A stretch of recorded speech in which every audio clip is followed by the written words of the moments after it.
finally go after that Bob feller?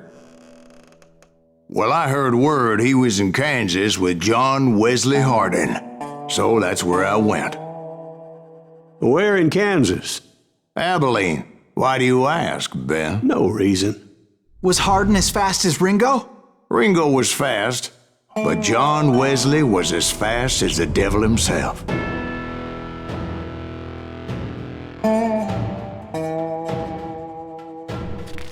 Hell, he killed his first man at 15.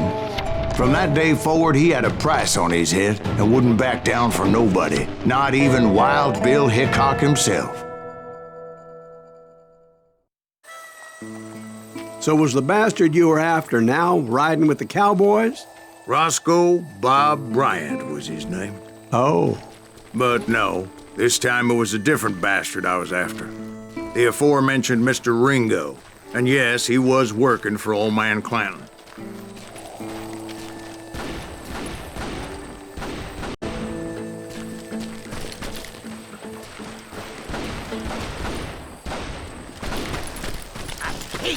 Running. I came upon them robbing a stagecoach, which wasn't surprising, being they were such murderous thieves and bastards. The bandits wore red scarves, so I knew they worked for the old man. Over there! There! You got out with the I did my best to help those poor bastards.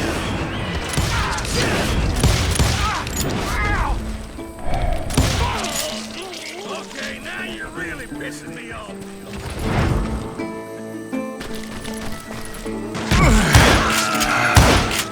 Moments later, the attackers were dead, and I checked the stagecoach to see how many passengers were still breathing. None. It was then I wondered if the rocks weren't hiding more bandits. Was that all of them? Or did I just hit the rear guard? I quickly got my answer. They attacked from on high like Apaches often did. They would appear in great numbers from above and rain down lead on their hapless enemies' heads, making use of the high ground and whatever else they had. Yep, the Apaches always appeared out of nowhere, and there never seemed to be an end to it. Hold on. Were you attacked by Apaches? What happened to the cowboys? Did I say they were Apaches? I said Clanton's cowboys attacked me Apache style. I was in a pitched battle, but I was holding my own against an overwhelming enemy force.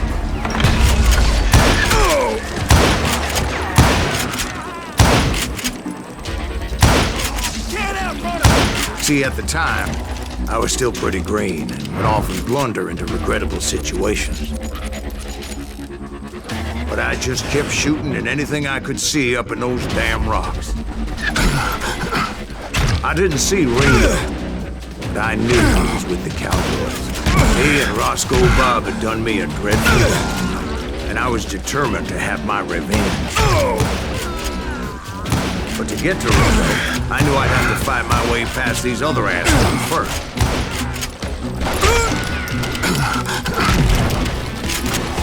He's getting away!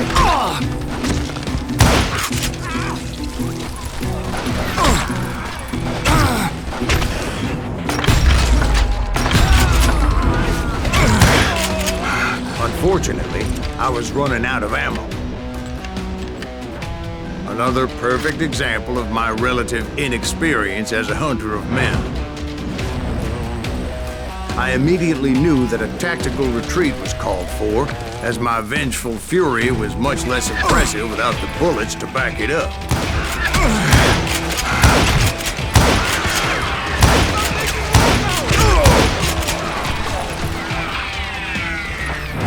Finally, they managed to corner me. Trapped as I was, the odds of my survival seemed pretty slim. Luckily, serendipity was on my side as I suddenly spotted a way out of my predicament.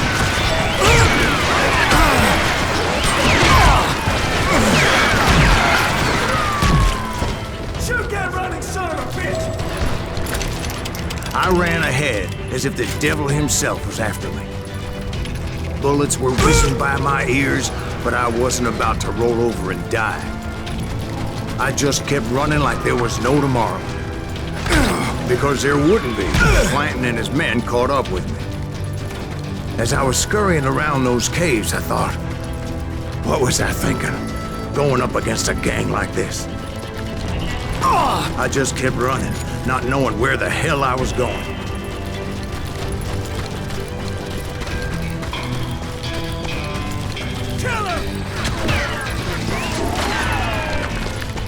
And that's when something miraculous happened.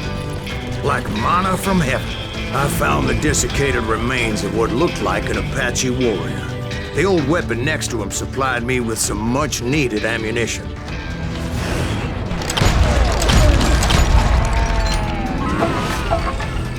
Bat Masterson once told me it was more important to be lucky than good, and he would know. And imagine my surprise when I found a fistful of dynamite to go along with that ammo. That stroke of good fortune evened the odds and bolstered my confidence. It was time to turn the tables. Time for the prey to become the predator.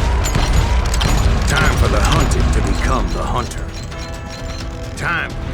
All right, Jesus, we get it. They were right where you wanted them. That's right, Jack. I was done running. And the old man's boys were not expecting that. No, sir. I came at them like a wildcat. My fury knew no bounds.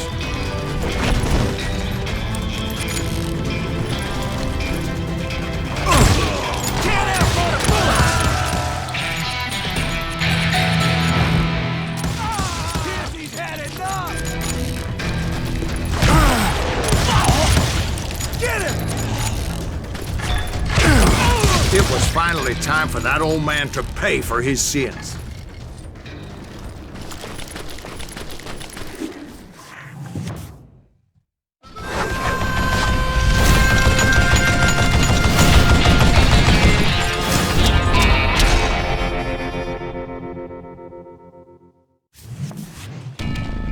I yelled out at the top of my lungs, "Clanton, I'm coming for you!"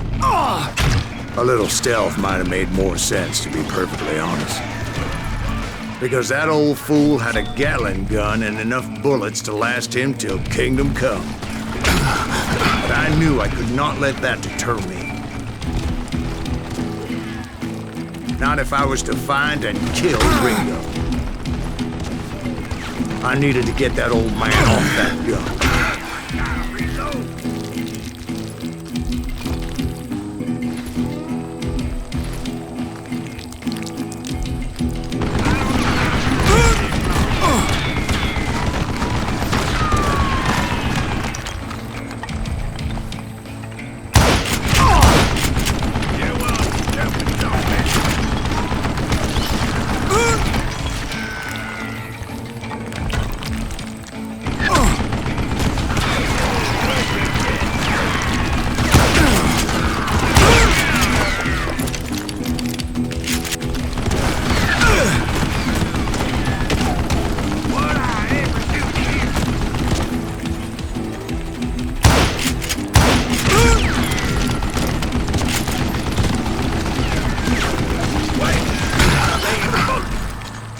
Most everyone thought it was the Rurales who had come up against him in Guadalupe Canyon, but it was just me.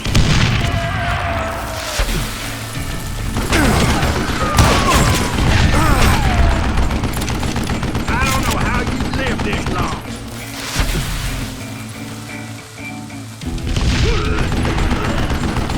Look at you, you yellow-belly sapsucker! You one stupid zombie!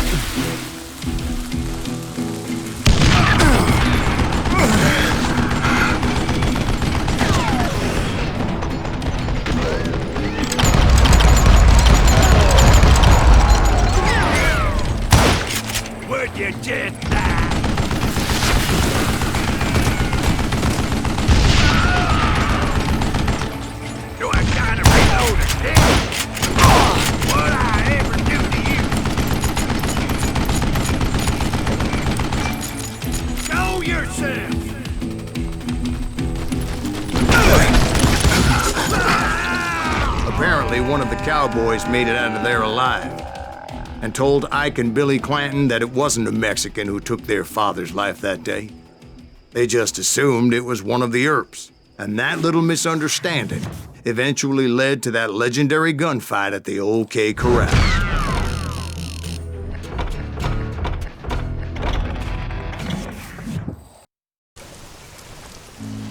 A few weeks after that dust-up at the OK Corral, I was still after Johnny Ringo. I had tracked him and the cowboys to their hideout at a sawmill, and they were loaded for bear.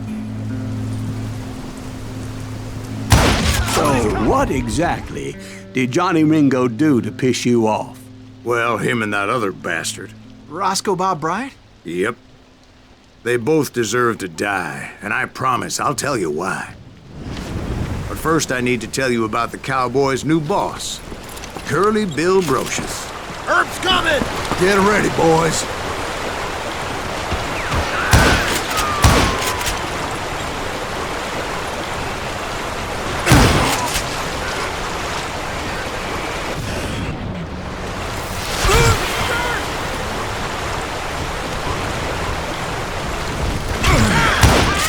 Curly Bill took charge of the cowboys upon the old man's demise, and after that gunfight at the OK Corral, the Clantons wanted revenge.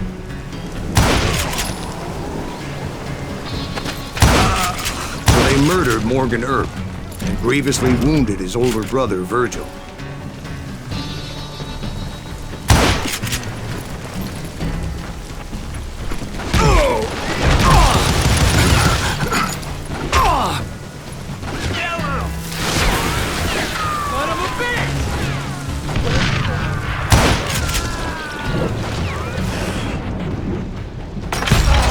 Wyatt and Doc went on what became known as the Vendetta Ride, hunting those outlaws down. So when I showed up, that's who they thought I was.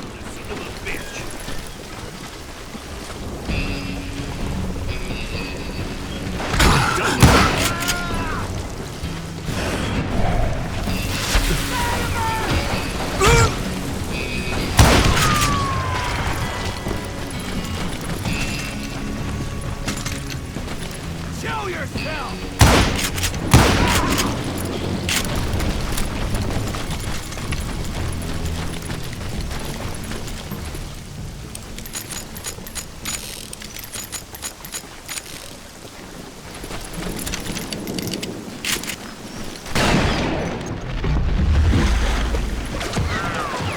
There were killers around every corner, all wearing red bandanas. That's how the cowboys identified each other. I was beginning to wish I had one myself.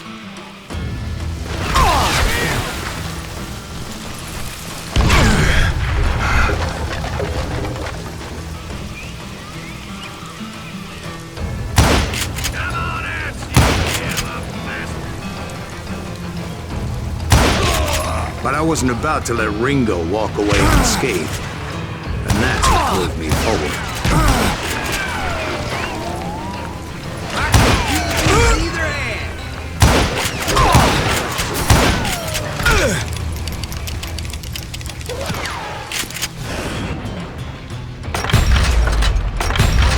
They say that Ringo was infernally fast.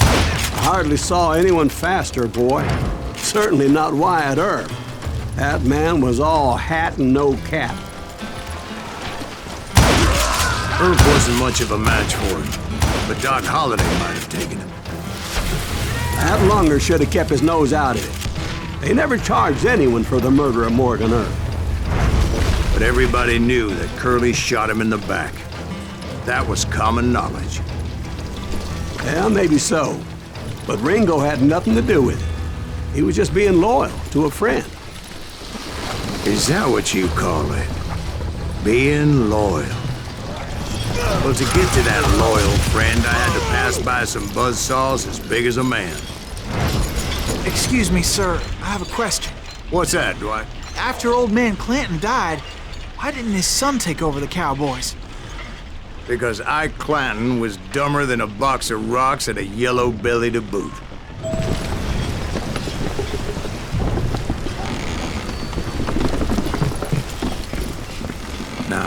Where was I?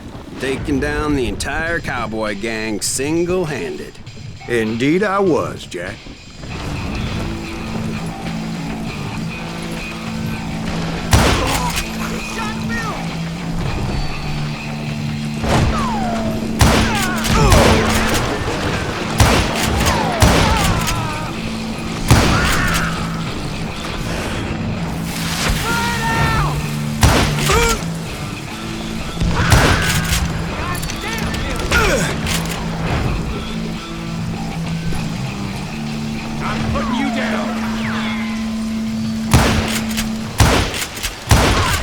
Though it wasn't easy, as those boys had good cover.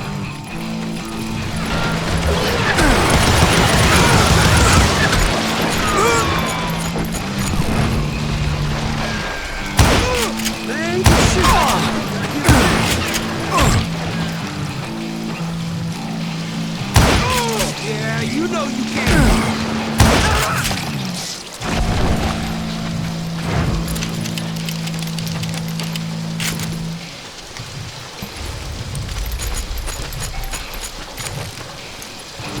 Beep him!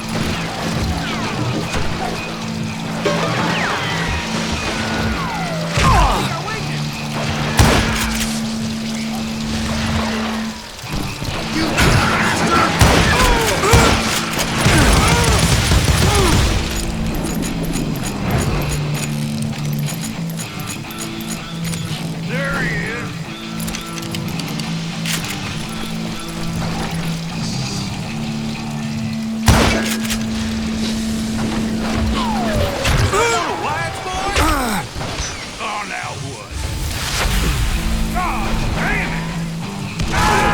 There were carts everywhere, piles of lumber, and God knows what else for people to hide behind. That really was one hell of a sawmill. Quite an impressive operation.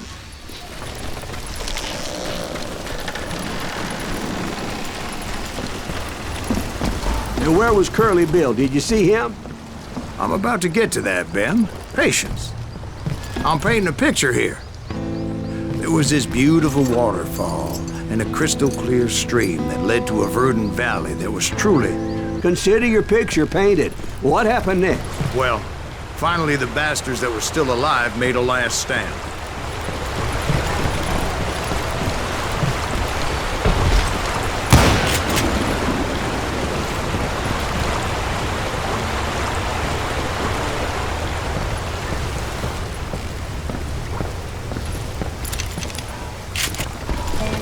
Curly Bill, Johnny Ringo, and his compadres took off into the lumber yard, and I followed after.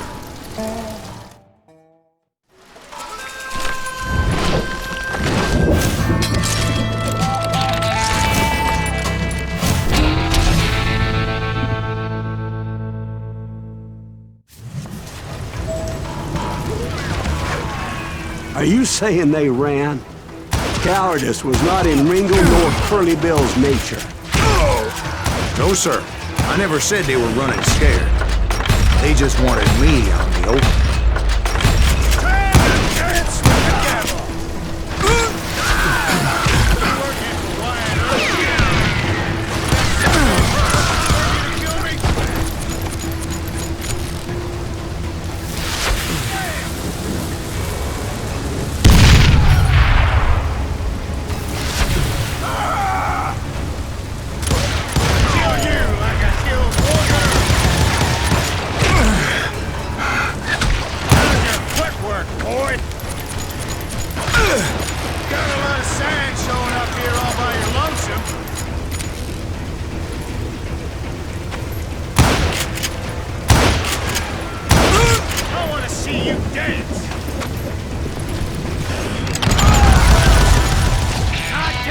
Just gave me no choice but to take his life. But Ringo was nowhere to be found. I knew you didn't kill Ringo, because he was found dead in a different location altogether. To this day, his killer is still unknown. Indeed. Took me a few months before I finally tracked his ass to West Turkey Creek Canyon.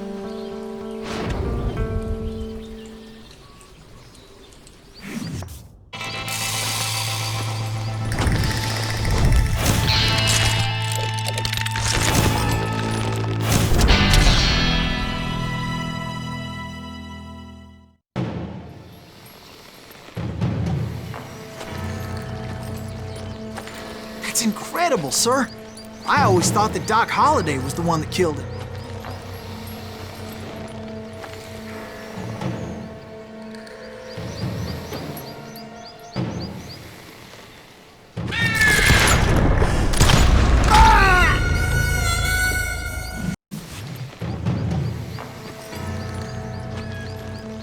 That's incredible, sir. I always thought that Doc Holliday was the one that killed him.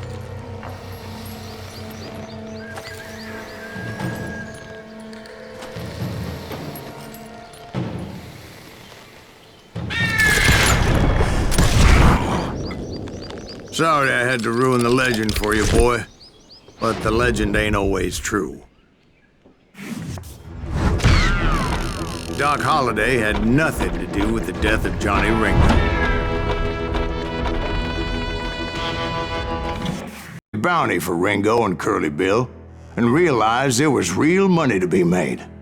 That's why I went after Henry Plummer.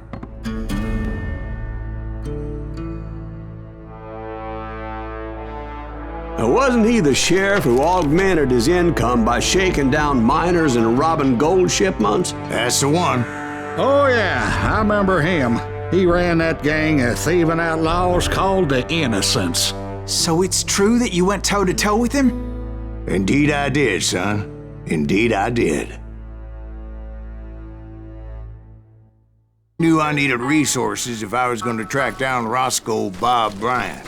And hunting Plummer looked like a good way to get rich quick. As the local vigilantes exposed him as the leader of the bandits and put a generous price on his head. Plummer rallied his gang to plunder one last gold mine before making their escape, and that's where I thought I'd find him. It makes me nervous standing so close to all these goddamn barrels of gunpowder. Why would you be nervous? No one has the cojones to come after us. As long as you don't light up a cigar, we're fine. Besides... My late father pointed out to me more than once. God made men. Samuel Colt made them equal.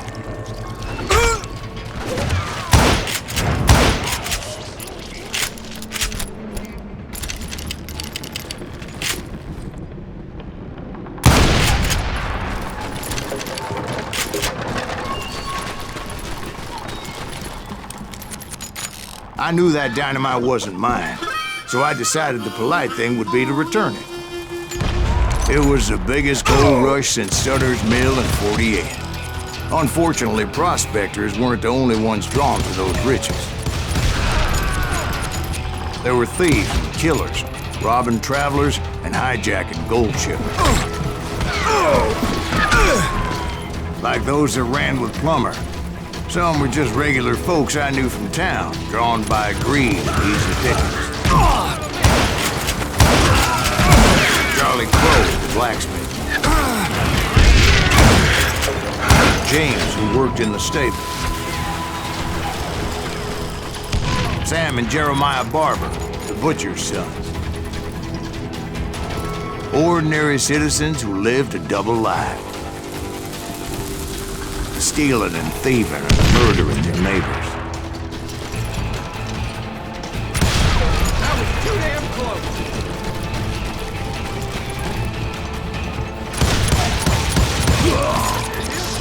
Of course, the rest were veterans of the Civil War. Stone-cold killers trained on the bloody fields of Shiloh and Antietam. Plummer had a lot of men on his payroll. A hell of a lot. That son of a bitch pretended to protect the public with one hand, while stealing them blind with the other. He set up a defensive perimeter which I had no idea how to breach.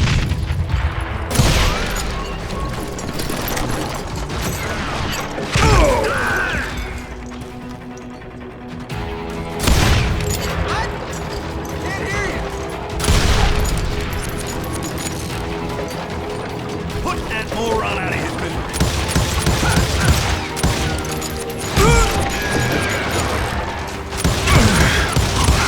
Dangerous, desperate individual. I was outnumbered and in way over my head, but I was too damn stubborn and stupid to realize. They must have thought I was touched. If Daddy had lived to see Alfred Nobel's explosive invention, my guess is he would have told Samuel Colt to kiss his ass. It's just too damn close. I thought I was some kind of hero. Come on out, you yellow bastard. Boom, my damn ears are ringing.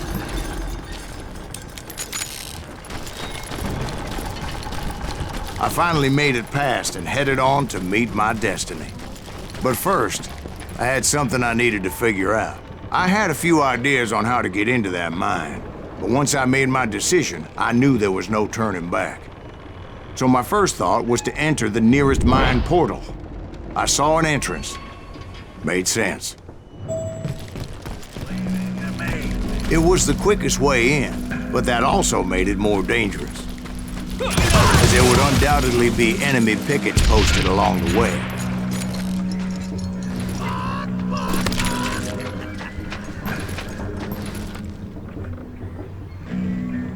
Plumber wants that asshole dead.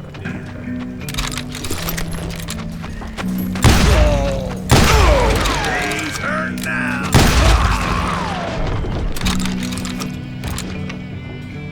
Bad enough?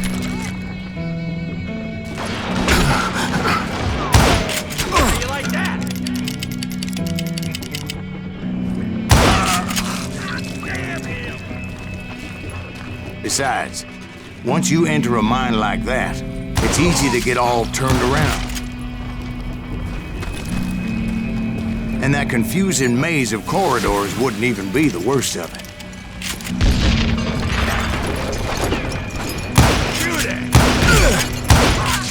Some of those shafts could be as deep as hell. Show yourself.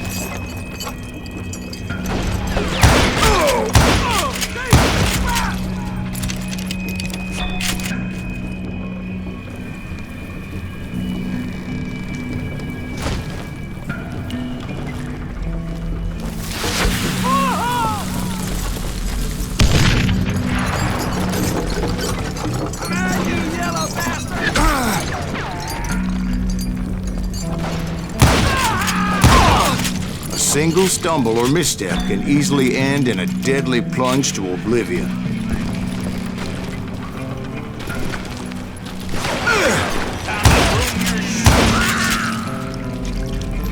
Quick reflexes often make up for a lack of common sense. Luckily, I was never one to be easily bushwhacked. I would just need to be careful not to blow myself to kingdom come.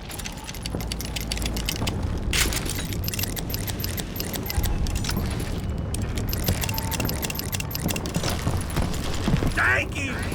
With all that gunpowder and dynamite,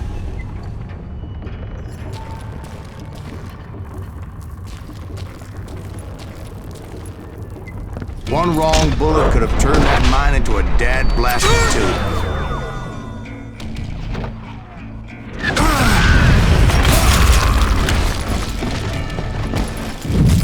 I freely admit that my plan of attack is not just moronic, but clearly insane.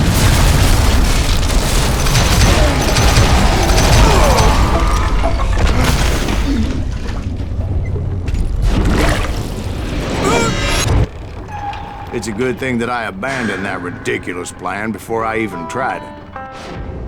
Instead, I spotted a ladder, a way into the mine from the opposite side.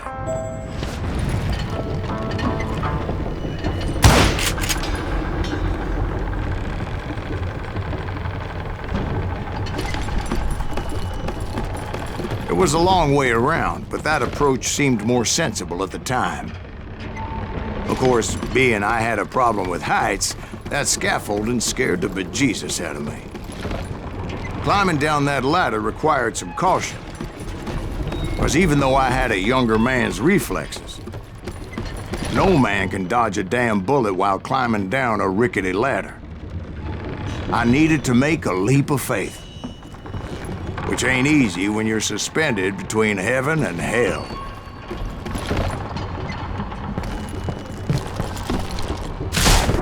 I was determined not to give up, however. As Sheriff Plummer seemed quite the despicable character. When the vigilantes discovered what the sheriff was up to, people were outraged. This is our gold medal. That 10,000 they put on his head would go a long way to helping me find old Bob. And I had made it my mission to settle that score come hell or high water.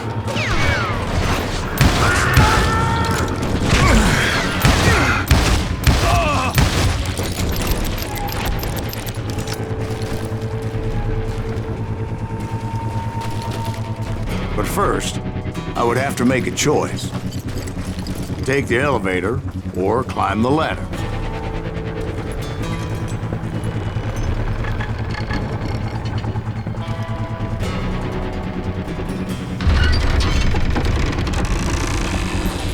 I picked the more convenient and more dangerous route.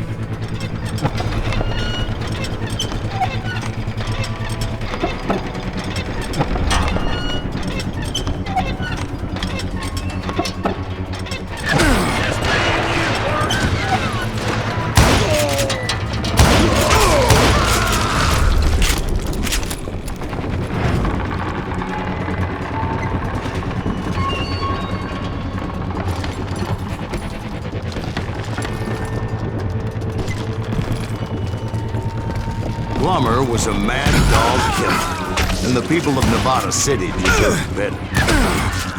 Nevada City? Well, I thought Plummer met his maker in Bannock, Montana. Right, well, he was the sheriff of both places at one time or another, but that's neither here nor there. The point was, taking him down would save a lot of lives, including my own.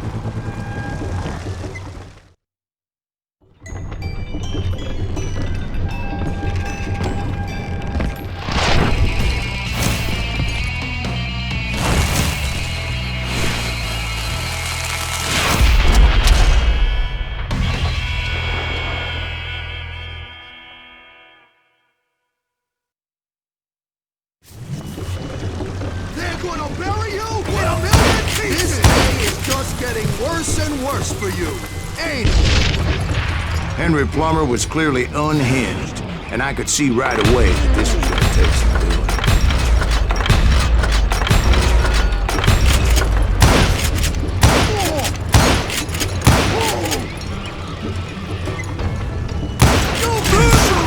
What can you some help here?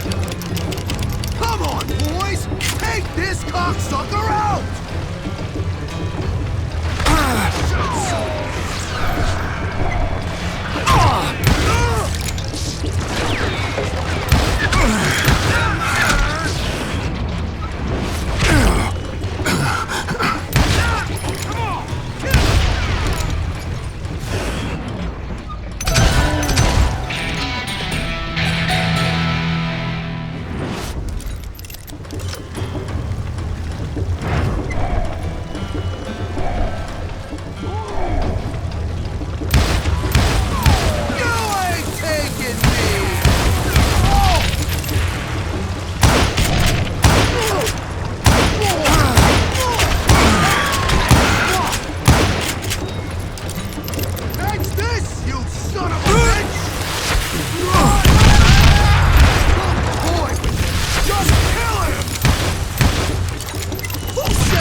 I'm going all medieval on your ass.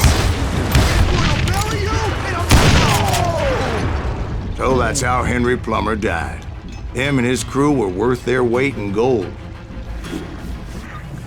And now, I was officially a bounty hunter.